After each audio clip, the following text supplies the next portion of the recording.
આગામી તારીખ 7મી ફેબ્રુઆરીએ રિલીઝ થનારી ગુજરાતી ફિલ્મ વિશ્વાસ્થાની પત્રકાર પરિષદ યોજાઈ હતી. ભાવનગર આવેલા ફિલ્મના કલાકારોએ પત્રકાર પરિષદને સંબોધી ફિલ્મ વિશેની જાણકારી આપી હતી. ફિલ્મના ડાયરેક્ટર અને હીરો નિકુંજ મોદી તથા અન્ય કલાકારો સર્વશ્રી સોનમ લાંબા, વૈશાલી શાહ, જયદીપ ગાંગાણી, ઉર્વશી ચૌહાણે ફિલ્મમાં તેમના પાત્ર વિશેની જાણકારી આપી હતી. સ્ટોરી છે આ કે જેમાં એવું કહેવાય ને કે સ્વાર્થ વગરની જે લવ સ્ટોરી હોય એવી રીતની એક આ સ્ટોરી તૈયાર થયેલી છે અને દરેક પ્રેક્ષક, દરેક ઓડિયન્સ જોશે અને ગમશે અને દરેક અમે વ્યક્તિને જોડાય એ રીતની આમાં અમે અંદર બધા એલિમેન્ટ્સ મૂક્યા છે. कुछ लोग ऐसे दुनिया में होते हैं जो कि शायद हम हमारे जितने इतने ब्लेस्ड नहीं होते हैं कि उनके सभी सेंस ऑर्गन्स का अच्छी तरह काम करे जैसे हम एक आम इंसान का होता है.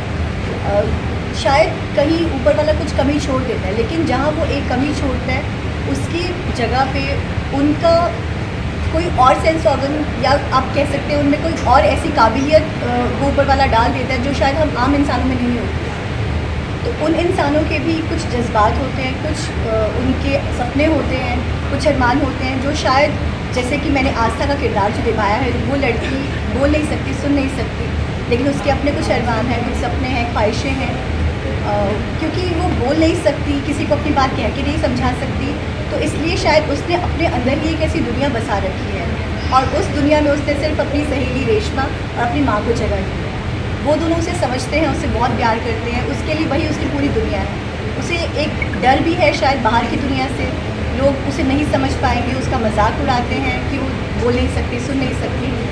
लेकिन मुझे लगता है कि इस કદાચ પિક્ચર માટે આપણે રાખ્યા છે કે દિવ્યાંગ સ્ટાઇલથી એ સાંભળી ન શકે, બોલી ન શકે, પણ ચહેરાના એક્સપ્રેશનથી જોઈએ તો આખી ફિલ્મ એમનું પાત્ર એ પ્રકારનું જ છે. જી, એમનું આખું પાત્ર એ પ્રકારનું જ છે. અને સેકન્ડ કે આપણને ખબર છે કે જ્યારે ફિઝિકલી ફિટ હોય કોઈ માણસ તો એના પ્રેમમાં પડવાના જ છે, તો ફિઝિકલી અનફિટ નથી.